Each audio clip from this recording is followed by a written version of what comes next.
Laba diena, šiandien kalbėsime, kas yra topografinė nuotrauka arba topo nuotrauka, kada reikalinga topografinė nuotrauka, kokie yra topo nuotraukos ruošimo etapai, per kiek laiko paruošiama topo nuotrauka, nuo ko priklauso topo nuotraukos kaina ir praktiškai susipažinsime su topo nuotraukos braižymo principu ir aptarsime, kas vaizduojama topo nuotraukoje.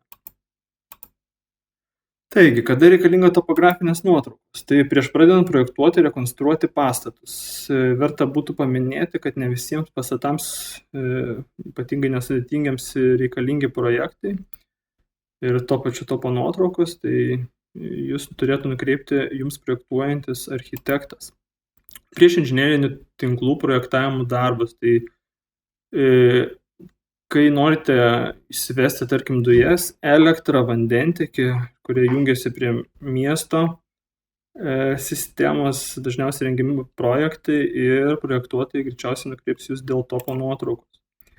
Keičiant pagrindinę tikslinę žemės naudojimo paskirtį, pavyzdžiui, rengiant formavimo ir pertvarkymo projektą arba detalų planą, jie rengiami yra dažniausiai ant topo nuotraukos pagrindo. Kokie yra topo nuotraukos ruošimo etapai? Tai pirmasis yra matavimas vietovėje. Į vietovę atvyksta geodėzininkas ir geodėziniais prietaisais išmatuoja esamą antžeminę situaciją. Tada pagal atliktus matavimus ir gautą požeminį inžinerinę medžiagą braižomas brėžinys.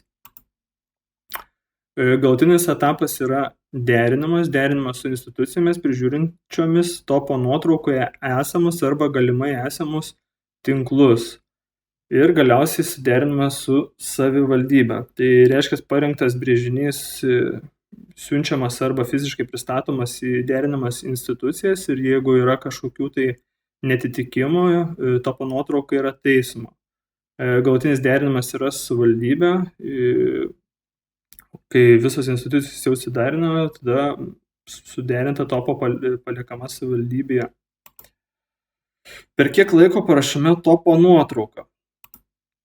Galutinis su visomis institucijomis suderintas variantas privačiam asmeniui paruošiamas maždaug nuo 1 iki 5 savaičių. Pirminis juodraštinis variantas, kurio dažnai užtenka pirminiams projektavimo darbams atlikti, gali būti paruoštas per 1 ar keletą dienų, priklausomai nuo topo nuotraukos sudėtingumo. Tai kadangi derinimo procesas dažnai užtrunka ilgą laiką, o projektuotojui užtenka tik tai pirminio varianto, galbūt jeigu jie atsiras kažkokie tai netikimai, jisai tiesiog pasitaisys projektą ir jam tinka būtent toks variantas. Kodėl toks platus derinimo intervalas? Kodėl gali trukti nuo 1 net iki 5 savaičių, o sudėtingesnės nuotraukos dar ilgiau? Nes kiekvienoje Lietuvos vietoje, kur atliekama topo nuotrauka, yra skirtinga derinimo tvarka ir terminai su komunikacijas derinančiomis institucijomis ir savivaldybėmis. Ir geodėzininkas gali gan tiksliai pasakyti, kiek laiko užtruks ruošdamas topografinę nuotrauką pagal jos dydį ir sudėtingumą, tačiau laiką reikalingą suderinti su institucijoms gali pasakyti tik tai apytiksliai. Nuo ko priklauso topo nuotraukos kaina? Kaina privatiems klientams, kurių topo nuotraukos dydis būna paprastai iki pusės hektaro, yra standartinė ir priklausomai kokiame mieste rajone daroma topografinė nuotrauka. Taip pat įvertinimas topo nuotraukos sudėtingumas. Priklausomai nuo užstatymo ir to paties ploto topo nuotraukos kaina svyruoja apie 30%. Užsisakant, aišku, didesnį kiekį paslaugų, taip pat geodėzininkai dažniausiai taiko nuolaidas. Darbus atliekant įmonėms, kurios nuolat užsako geodėzinės paslaugos, kainos paprastai yra sutartinis ir priklausomai nuo užsakomo paslaugų kiekio ir dažnumo yra taikomas atitinkamas nuolaidas. Taigi, susipažinkime su topo nuotraukomis praktiškai.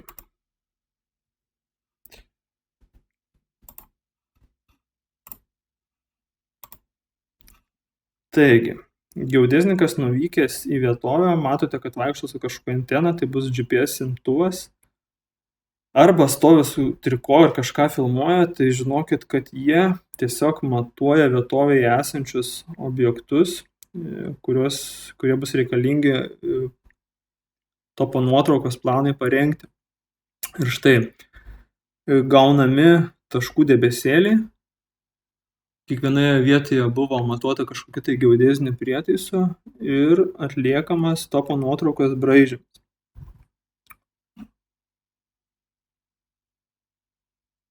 Tarkim, dabar galime nubraižyti pastatą.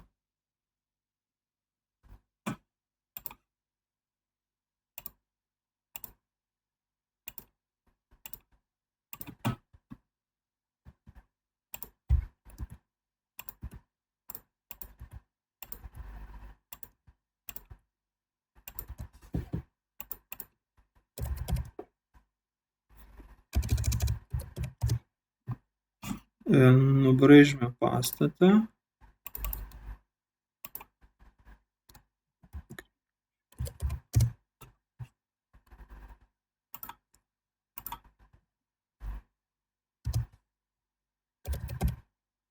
Pastatas buvo metalinis, todėl užrašome, kad jisai buvo metalinis.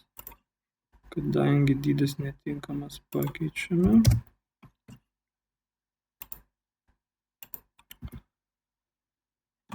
Toliau, tarkim, braižome kitus objektus.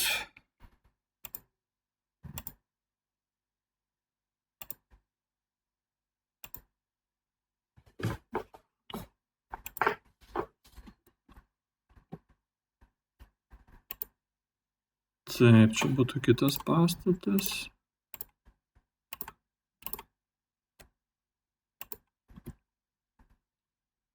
Jis taip pat buvo metalinis.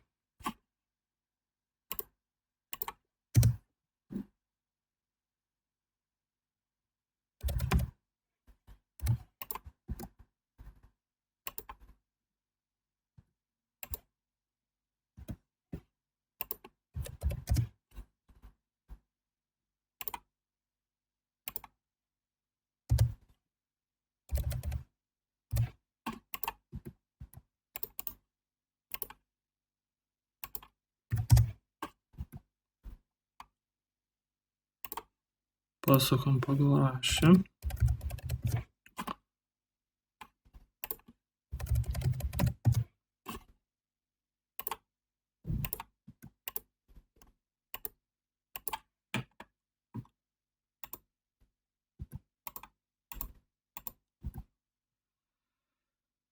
Tai braižome kiti situacijos elementai. Tai galime pasimažinti šiek tiek taškų, kurių mums reikia. Tarkim, galime braižyti tvorą.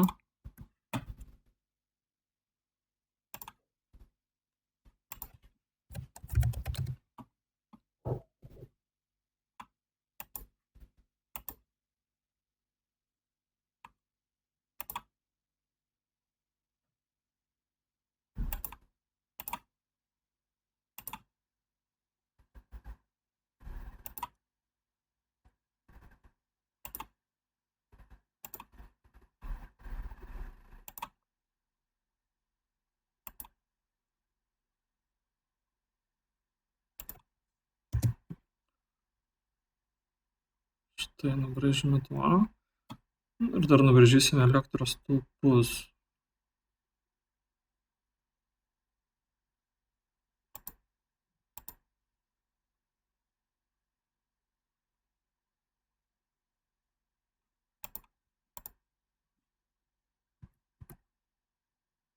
Braižome elektros liniją.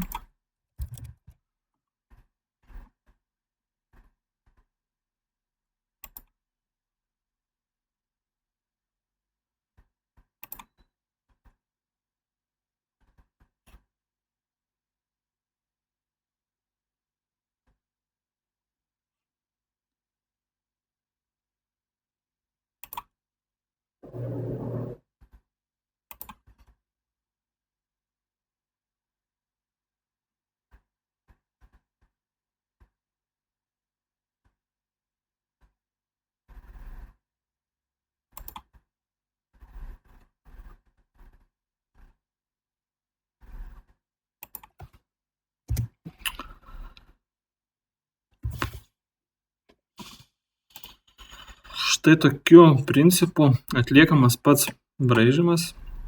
Aišku, jisai užtrunka didesnį laiką, nes yra daug visokių situacijos elementų, kuriuos reikia išbraižyti pagal galiojančias teisės normas.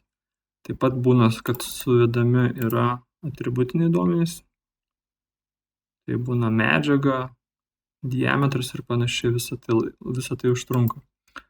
Tai čia matome galutinį variantą, kuris yra paruoštas derinimui ir galime pažiūrėti, kas čia išbraižyta. Tai tarkim, čia krūmai, čia ta pati tvara, čia yra cementinis betoninis takelis, vienas pastatas, kitas metalinis pastatas, vandentiekis, šuliniai, elektra požeminė, elektra aukštos oro linija. Žodžiu, išbraižoma visa situacija, kas yra ant žemės ir po žeme. Ant žemės esančią situaciją įsimatavo geodėzininkas, požeminė situacija gaunama iš savivaldybės arba derinančių institucijų arba su derinančiomis institucijomis važiuojama į vietovę. Pavyzdžiui, teo būna kabeliai ir jie matuojami vietovėje su požeminiu ieškotuvu. Ir galiausiai šitas planas su visais elementais, pastatai čia yra, vandentiekis, gatvės išbraižytos, yra suderinamas ir pateikiamas projektuotojui. Projektuotojas pagal šitą situaciją antžeminę ir požeminę atitinkamai projektuoja, kas jam reikalinga, ar tai būtų pastatai, ar nauji inžineriniai tinklai, tarkim, reikia vandentiekį prijungti prie dabar esamų.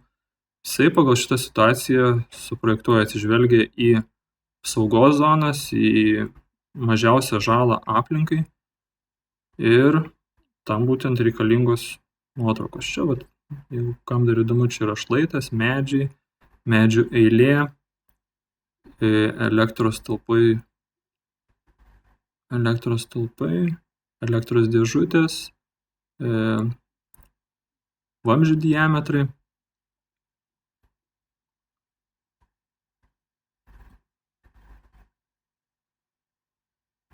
Medžiai, čia būtų spygliuotis. Žodžiu, pavaizduojama viskas, kas reikalinga, tvoros ir panašiai. Ir jūs turėtumėte gauti kažkokį panašų variantą. Tai būtų tiek, tikiuosi buvo įdomu. Viso geriausio.